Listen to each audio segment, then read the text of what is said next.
Ada satu hukum tak tertulis di panggung politik dunia. Negara yang terlalu kaya dan strategis nggak akan pernah dibiarkan menyetir nasibnya sendirian. Indonesia itu ibarat rumah mewah yang berdiri tepat di perempatan jalan paling ramai di dunia. Mau ganti pemilik atau ganti arah, tetangga kanan kiri, para raksasa global, pasti bakal ikut campur tangan. Mereka nggak perlu ngirim pasukan militer buat menjajah. Cukup bermain lewat momentum krisis, dokumen rahasia, atau operasi senyap di balik layar. Gua Victor. Hari ini, kita bakal bongkar 4 momen paling janggal dalam sejarah kita yang membuktikan kalau tangan-tangan tak terlihat itu nyata, lengkap dengan buku referensinya. Kita tarik mundur ke tahun 1945, bahkan sebelum proklamasi dibacakan. Sejarah versi Barat sering menuduh Soekarno dan Hatta sebagai kolaborator fasis karena mau bekerja sama dengan Jepang. Tapi kalau dibongkar lebih dalam, ini adalah bentuk real politik yang sangat cerdas. Tokoh bangsa kita tahu Jepang sudah kepepet di Perang Pasifik dan butuh logistik serta pasukan lokal. Alih-alih tunduk, Soekarno-Hatta justru memanfaatkan situasi itu untuk mendirikan Putra dan Peta, yang ujung-ujungnya malah jadi modal utama kita buat merebut kemerdekaan. Ini adalah contoh bagaimana pemimpin kita memanfaatkan ambisi asing demi kepentingan nasional. Manuver politik yang rumit ini dikupas tuntas oleh George McTernan Kahin dalam bukunya yang berjudul Nasionalisme dan Revolusi Indonesia. Di situ dibahas bagaimana tokoh bangsa bermanuver di antara tekanan Jepang dan sekutu. Masuk ke tahun 1965, kita berhadapan dengan salah satu ruang paling abu-abu di abad ke-20. Tragedi G30S. Disinilah intelijen asing benar-benar bertebaran. Waktu itu dunia lagi dikunci oleh Perang Dingin.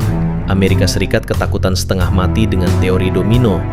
Ketakutan bahwa jika Indonesia jatuh ke tangan komunis, seluruh Asia Tenggara akan ikutan tumbang. Masalahnya, saat itu PKI adalah partai komunis non-penguasa terbesar di dunia.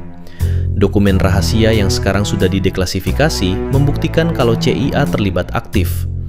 Mereka menyuplai daftar nama target, menyediakan alat komunikasi, hingga menyuntikkan dana ke faksi-faksi anti-komunis demi meruntuhkan pengaruh Soekarno yang makin condong ke Blok Timur. Bukti keterlibatan ini dibongkar habis di buku Legacy of Ashes, Sejarah CIA, karya Tim Weiner, atau yang lebih spesifik ke Indonesia, The Jakarta Method, karya Vincent Bevins. Kejanggalan ketiga terjadi pada tahun 1998. Ada paradoks besar di sini. Sepanjang awal tahun 90-an, Indonesia dijuluki sebagai salah satu Asian Tigers karena industrialisasi kita melesat dan ekonomi tumbuh subur. Pertanyaannya, bagaimana bisa negara yang industrinya lagi kuat-kuatnya hancur total dalam semalam? Krisis moneter memicu jatuhnya nilai rupiah. Tapi yang bikin fatal adalah keterlibatan lembaga keuangan asing seperti IMF. Banyak psikolog ekonomi menilai paket bantuan IMF saat itu sengaja dirancang untuk memperparah keadaan, seperti memaksa penutupan 16 bank dan mencabut subsidi yang akhirnya memicu kepanikan massal, bank run, dan kerusuhan. Banyak analis melihat krisis ini sengaja dimanfaatkan oleh kekuatan global untuk menumbangkan rezim Orde Baru yang mulai terlalu dominan dan sulit diatur.